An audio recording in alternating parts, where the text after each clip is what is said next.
നമസ്കാരം. ഞാൻ വേണു മഹാദേവ്, ജ്യോതിഷ കേരളയിലേക്ക് എല്ലാവർക്കും സ്വാഗതം. നമ്മളിന്ന് പുതിയൊരു വീഡിയോ എന്ന് പറയുമ്പോൾ, ഇതുവരെ നമ്മൾ വ്യാഴമാറ്റം, രാഹുകേതു മാറ്റം, ഇതിൻ്റെ കുറേ വീഡിയോകൾ ജ്യോതിഷ കേരളയിൽ ചെയ്തു. ആ വീഡിയോകൾക്കെല്ലാം ഈശ്വരാനുഗ്രഹത്താൽ നിങ്ങളെല്ലാം ഈശ്വരൻ്റെ അനുഗ്രഹം ചൊരിയുന്ന പോലെ നിങ്ങളെല്ലാം എനിക്ക് ഒരുപാട് സബ്സ്ക്രിപ്ഷൻ ലൈക്ക് തന്ന് എന്നെ ഒരുപാട് അനുഗ്രഹിച്ചു. തീർച്ചയായിട്ടും ഇതൊന്നും നമ്മളെ കഴിവല്ല, ഓരോ നിമിഷവും ഭഗവാന്റെ അനുഗ്രഹമാണെന്നുള്ളൊരു ചിന്തയോടെ ജീവിക്കുന്ന ഒരാളാണ് ഞാൻ. അപ്പോൾ തീർച്ചയായിട്ടും നിങ്ങളുടെയൊക്കെ അനുഗ്രഹവും നിങ്ങളുടെ സപ്പോർട്ടും കൊണ്ട് ആ വീഡിയോകളെല്ലാം നല്ല രീതിയിൽ നിങ്ങൾ നമുക്ക് പ്രോത്സാഹനം തന്നു. അപ്പോൾ അതിൽ നിങ്ങളിൽ പലരും ആവശ്യപ്പെട്ടതനുസരിച്ചാണ് ഈ അടുത്ത കാലത്ത് ഒരുമിച്ചാണ് ശനി മാറി, വ്യാഴം മാറി, രാഹുകേതുക്കൾ മാറി. അപ്പോൾ ഇത്രയും മാറ്റം ഒരുമിച്ച് വന്നപ്പോൾ എന്ത് സംഭവിച്ചു എന്ന് വെച്ച് കഴിഞ്ഞാൽ, ഇത് മൊത്തത്തിൽ നമ്മളെ എങ്ങനെ ബാധിക്കുമെന്ന് പലർക്കും സംശയമുണ്ട്. ആ സംശയം നീക്കിക്കൊണ്ടാണ് ഈ ഒരു വീഡിയോ ഞാൻ ചെയ്യുന്നത്. കുംഭക്കൂറെന്ന് പറയുമ്പോൾ നമുക്കെല്ലാവർക്കും, സ്ഥിരം കാണുന്നവർക്കെല്ലാം അറിയാവുന്നതാണ്. അവിട്ടത്തിൻ്റെ 3, 4 അവസാന 2 പാദങ്ങൾ, ചതയം, പോരുട്ടാതിയുടെ മുക്കാൽ, അതായത് 1, 2, 3 പാദങ്ങൾ, ഇത്രയും നക്ഷത്രക്കാരെ ഉൾക്കൊള്ളുന്ന കുംഭക്കൂറ് എന്ന് പറയുന്ന ഒരു രാശിയെ സംബന്ധിച്ച്, ആ രാശിക്ക് തന്നെ ഒരു പ്രത്യേകത ഉള്ളത് ഒഴിഞ്ഞ കുടം എന്നാണ് അതിനെ പറയുന്നത്. കാരണം കുംഭക്കൂറുകാരെ സംബന്ധിച്ച് അവർക്ക് എപ്പോഴും എല്ലാം വന്നു ചേരും, പക്ഷേ എപ്പോഴും അവരുടെ കയ്യിൽ ഒഴിഞ്ഞ കുടമാണ്, ധനം നിലനിൽക്കത്തില്ല.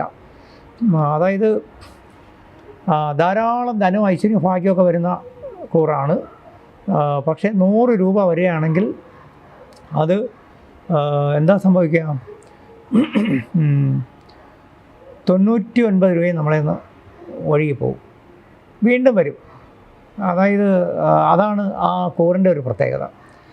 അപ്പോൾ ഇപ്പോൾ കുംഭക്കൂറുകാരെ സംബന്ധിച്ച് 7ര ശനി നടന്നുകൊണ്ടിരിക്കുന്നത് എല്ലാവർക്കും അറിയാം. അതിൽ ജന്മശനി കഴിഞ്ഞ് ഇപ്പോൾ അവസാനത്തെ ഒരു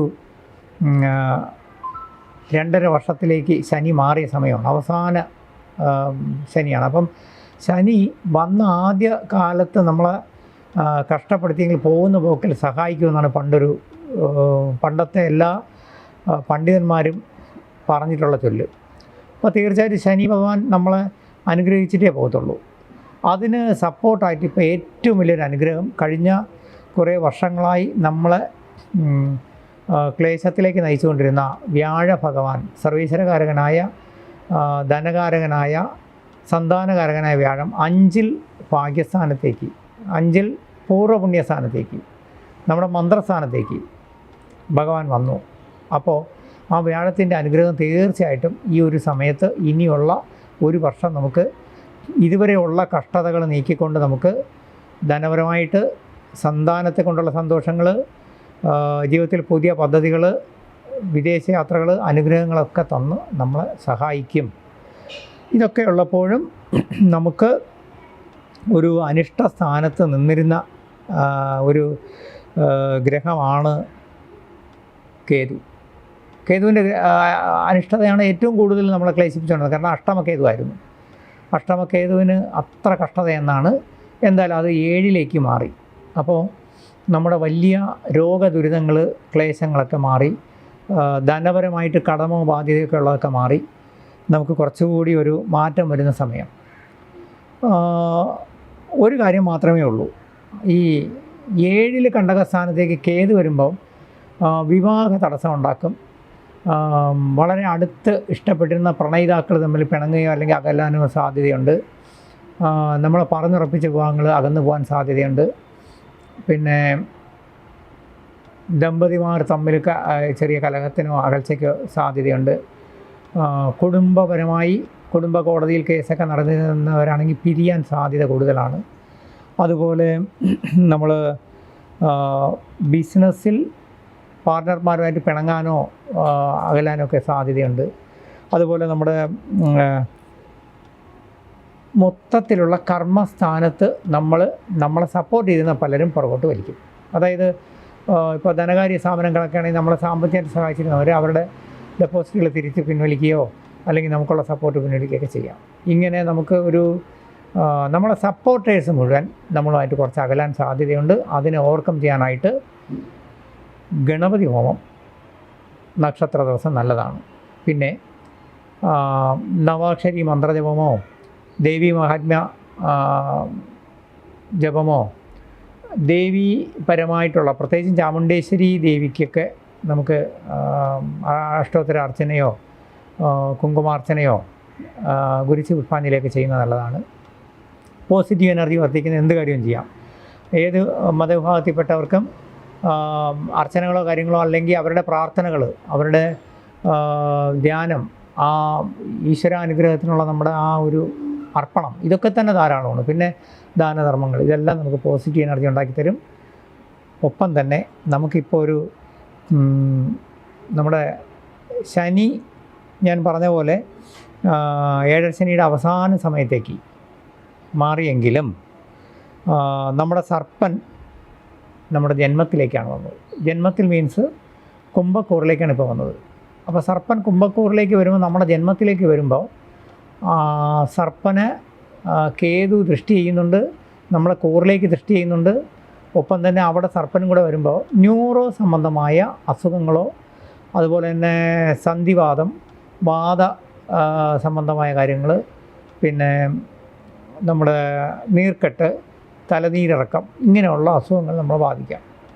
അപ്പോൾ എന്ത് ചെയ്യണം? എല്ല് സംബന്ധമായ അസുഖങ്ങൾ ബാധിക്കാം. ഉദരരോഗങ്ങളെന്ന് പറഞ്ഞാൽ വയറ്റിന് വേദന വരണമെന്നില്ല.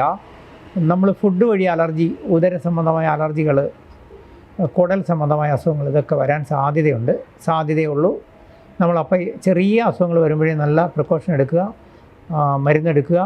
കുംഭക്കൂറിൽ ഈ കേതുവിനെ കൊണ്ടുള്ള അനിഷ്ടം എന്നുള്ളതിനേക്കാൾ നമ്മൾ ഒന്ന് മനസ്സിലാക്കേണ്ടത്, ഈ വരുന്ന താൽക്കാലികമായ തടസ്സങ്ങളെല്ലാം പിന്നീട് ഓവർകം ചെയ്ത് പോകാൻ പറ്റും. തൽക്കാലമേ ഉള്ളൂ. കാരണം വ്യാഴം നമുക്ക് 5-ൽ, ഞാൻ പറഞ്ഞ പോലെ മന്ത്രസ്ഥാനത്ത് അല്ലെങ്കിൽ നമ്മളെ പുണ്യസ്ഥാനത്താണ് നിൽക്കുന്നത്. അപ്പോൾ വ്യാഴം നമ്മളെ സപ്പോർട്ട് ചെയ്യും.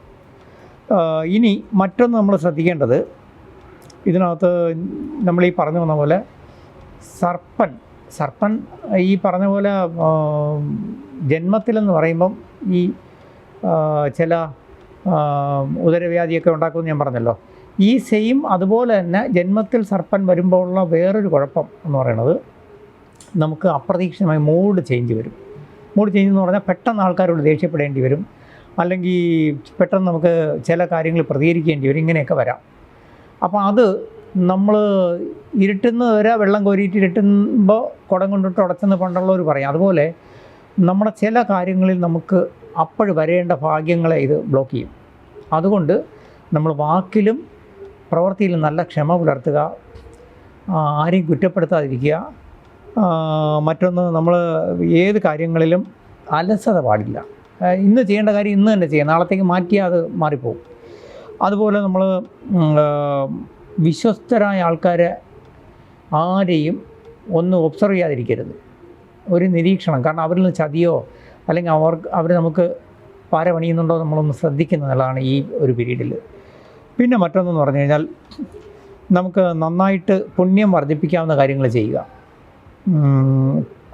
ഈ ഇപ്പോഴത്തെ ഒരു ഞാൻ ഈ പറഞ്ഞ പോലെ നമ്മൾ ആരെയും നിരുത്സാഹപ്പെടുത്തരുത്, കുറ്റപ്പെടുത്തരുത്. അതായത് ഈ ലോകത്ത് എല്ലാം തികഞ്ഞ ആരുമില്ല. അപ്പം നമ്മളെപ്പോഴും എന്ത് ചെയ്യണം? നമ്മുടെ സമയത്തിൽ കുറേ നന്മ ഗുണവും ഉണ്ട്, ഒപ്പം തന്നെ ചില കാര്യങ്ങൾ നമുക്ക് അനിഷ്ടമുണ്ടെന്നൊരു ധാരണ വേണം. കാരണം 7-ലാണ് കേതു നിൽക്കുന്നത്, അതുപോലെ സർപ്പൻ ജന്മത്തിലാണ് നിൽക്കുന്നത്. ഈ സർപ്പനും കേതുവും തമ്മിലുള്ള കോമ്പിനേഷൻ എപ്പോഴും നമ്മൾ ശ്രദ്ധിക്കേണ്ടതാണ്. അതുപോലെ തന്നെ നമുക്ക് ധനപരമായിട്ട് ചില ഗുണങ്ങൾ വരും. കഴിയുന്നത്ര അത് ആരോടും റിവീൽ ചെയ്യാതിരിക്കുക. ധനപരമായ ഗുണമെന്ന് പറഞ്ഞാൽ അപ്രതീക്ഷിതമായി ചിലപ്പോൾ നമുക്ക് നല്ല ധനപരമായ വലിയ ഗുണങ്ങൾ വരെ വരാൻ സാധ്യതയുള്ള സമയമാണ്. ഞാൻ ഒരിക്കലൊരു ആർട്ടിക്കിൾ എഴുതിയിട്ടുണ്ട്, ഞാനതൊരു വീഡിയോ ചെയ്യണമെന്ന് വിചാരിച്ചിട്ടുണ്ട്. കാരണം ഏതൊരു വ്യക്തിയുടെയും ജീവിതം വിജയിപ്പിക്കുന്നത് 9 രഹസ്യങ്ങൾ സൂക്ഷിക്കുന്നതിൽ മിടുക്കുള്ളവർ മാത്രമാണ്. ആ 9 രഹസ്യങ്ങൾ വരുന്നതാണ് നമ്മളെ ധനപരമായ കാര്യം.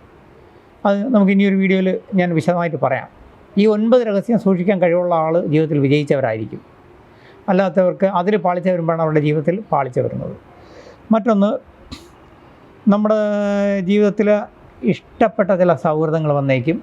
അതുപോലെ തന്നെ നിലവിലുള്ള ആൾക്കാരോട് നമ്മളെ കൂട്ടുകാരായിരുന്നാലും നമ്മളെ ഇഷ്ടപ്പെട്ട ആൾക്കാരായിരുന്നാലും ആത്മാർത്ഥ ബന്ധുക്കളായിരുന്നാലും അവരോടൊക്കെ ഒരു നയപരമായിട്ട് അങ്ങ് പോവുക. കാരണം നമുക്ക് അറിയാതെ അവരോട് പിണങ്ങേണ്ട സാഹചര്യം വരുന്നൊരു കാലമാണ്. അത് വേണ്ട, നമുക്ക് ഒന്നിനോട് ഒരു അനിഷ്ടം വേണ്ട. കാരണം നമുക്കിപ്പോൾ ഈശ്വരൻ നമ്മളെ സഹായിക്കുന്നൊരു സമയം വരുമ്പോൾ അതേസമയം ശത്രുക്കളെ നമ്മളങ്ങനെ നിസ്സാരമായിട്ട് കാണുകയും ചെയ്യരുത്. ശത്രുക്കൾ തലപൊക്കുന്ന സമയമാണ്, അവരെ ജാഗ്രത പുലർത്തുക.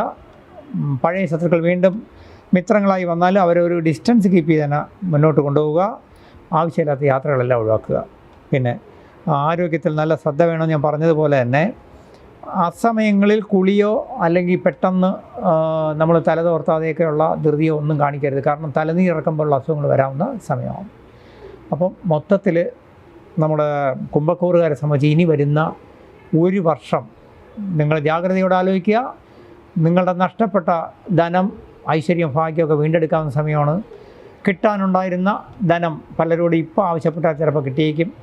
അല്ലെങ്കിൽ അതിനുള്ള വഴികൾ നീക്കുക. അതുപോലെ തന്നെ ധനപരമായിട്ട് പുതിയ ഇടപാടുകൾ ആരുമായിട്ട് ചെയ്യാതിരിക്കുക. നിങ്ങളുടെ ഈ ഒരു വർഷം എല്ലാ രീതിയിലും ഭഗവാൻ ഒരു അനുഗ്രഹം തന്നിട്ടുണ്ട്. അത് ഉപയോഗപ്പെടുത്തി ജീവിതം മുന്നോട്ട് പ്രോത്സാഹനത്തിലേക്ക് കൊണ്ടുപോകണം. ജോലിയിലായിരുന്നാലും ബിസിനസ്സിലായിരുന്നാലും ഉഴപ്പരുത്. വളരെ ശ്രദ്ധ പുലർത്തുക. എങ്കിൽ നിങ്ങൾക്ക് ഉയർച്ച വരുന്ന സമയമാണ്. അതുപോലെ തന്നെ വിദ്യാർത്ഥികളെ സംബന്ധിച്ച്, പഠിക്കുന്നവരെ സംബന്ധിച്ച് ഇപ്പം പഠനം കുറച്ച് നന്നായിട്ട് കൊണ്ടുപോയാൽ ജീവിതത്തിൽ ഉയർച്ച വരും. നിങ്ങൾക്കെല്ലാം നല്ലത് വരുന്ന സമയമാണ്. ഈ വാട്സാപ്പിൻ്റെ ഈ വീഡിയോയുടെ താഴെയായിട്ട് വാട്സാപ്പ് നമ്പർ എൻ്റെ ഉണ്ട്. ആ വാട്സാപ്പ് നമ്പറിൽ നിങ്ങൾക്ക് നിങ്ങളുടെ കൺസൾട്ടിങ്ങിനായിരുന്നാലും സംശയങ്ങളായിരുന്നാലും എനിക്ക് മെസ്സേജ് ഇടാം. നിങ്ങളൊക്കെ തരുന്ന ഈ സപ്പോർട്ടും ലൈക്കും സബ്സ്ക്രൈബും നിങ്ങളുടെ അനുഗ്രഹം, ഈശ്വരൻ നിങ്ങളിലൂടെ എന്നെ അനുഗ്രഹിക്കുന്നതാണ് ഞാൻ എപ്പോഴും ചിന്തിക്കുന്നത്. കാരണം ഇത് നമ്മളെ കഴിവല്ല, ഈശ്വരൻ തരുന്ന അനുഗ്രഹമാണ്. അതിന് ഞാൻ 100% നിങ്ങളോടും പ്രപഞ്ചത്തോടും ഈശ്വരനോടും നന്ദിയും കടപ്പാട് എന്നും ഉണ്ടായിരിക്കും. ഹരേ കൃഷ്ണ. നന്നായി വരട്ടെ. ഹരേ കൃഷ്ണ.